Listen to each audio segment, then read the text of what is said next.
Aliyekuwa Emir wa Qatar Sheikh Hamad bin Khalifa Al Thani amefariki dunia akiwa na umri wa miaka 74 kwa mujibu wa vyombo vya habari vya serikali ya Qatar leo Julai 12 mwaka 2026. Taarifa ya kifo chake ilitangazwa na shirika la habari la Qatar, lakini haikueleza chanzo cha kifo hicho. Sheikh Hamad anakumbukwa kama mmoja wa viongozi waliobadilisha historia ya Qatar kwa kiwango zaidi.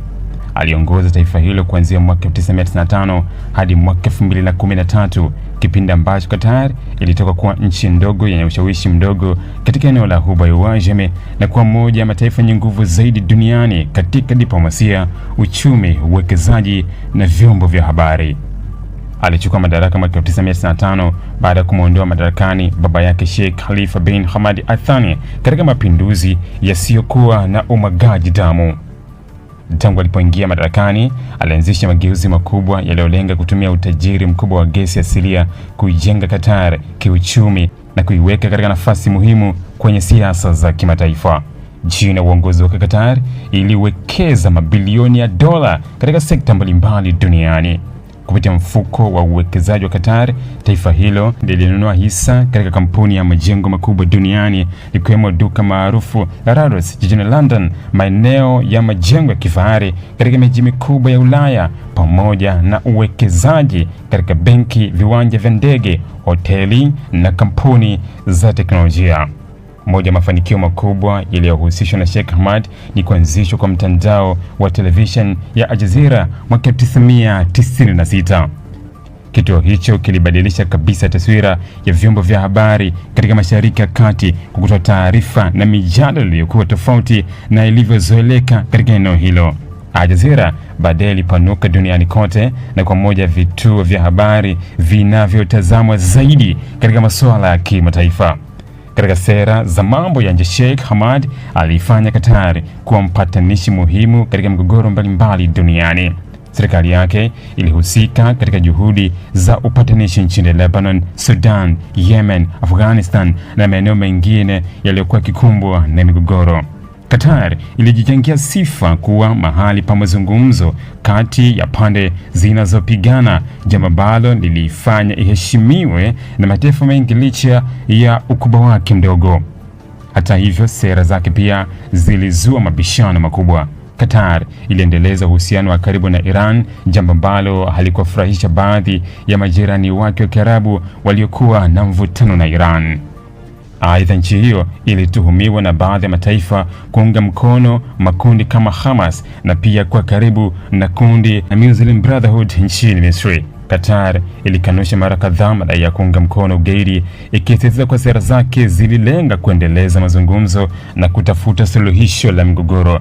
Mwaka 2013, Sheikh Hamad alivunja utamaduni wa viongozi wengi wa Ghuba kwa kuamua kuachia madaraka kwa hiari akiwa bado hai na mwenye afya.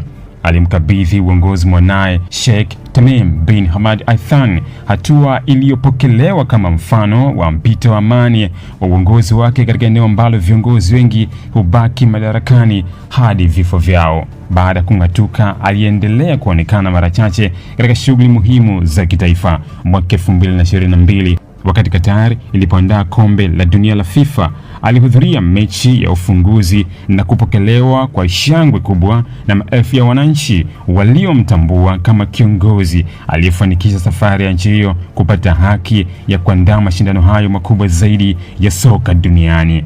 Wachambuzi wengi wanaamini kuwa mafanikio ya Qatar ya kuwa mwenyeji wa kombe la dunia yalitokana na dira ya muda mrefu iliyoanzishwa wakati wa utawala wa Sheikh Hamad. Mbali na michezo, aliwekeza pia katika elimu, afya, sayansi, utafiti, akianzisha miradi mikubwa kama Education City iliyoleta vyuo vikuu maarufu duniani kufungua matawi nchini Qatar. Katika kipindi chake cha uongozi, pato la taifa la Qatar lilikuwa kwa kasi kutokana na mauzo ya gesi asilia iliyoyeyushwa na kuifanya nchi hiyo kuwa miongoni mwa mataifa yenye kipato cha juu zaidi kwa kila mwananchi duniani. Miundombinu ya kisasa, barabara, viwanja vya ndege, bandari na majengo makubwa ilijengwa na Doha ikageuka kuwa kitovu muhimu cha biashara, usafiri na mikutano ya kimataifa.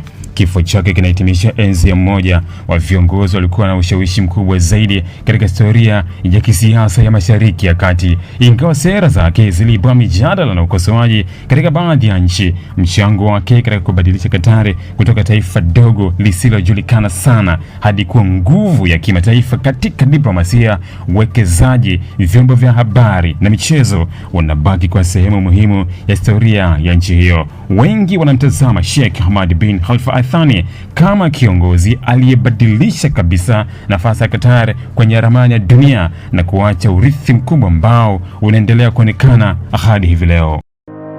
Ili kuwa mwanafamilia bora wa Global TV, usisahau kusubscribe, like, kushare na kucomment.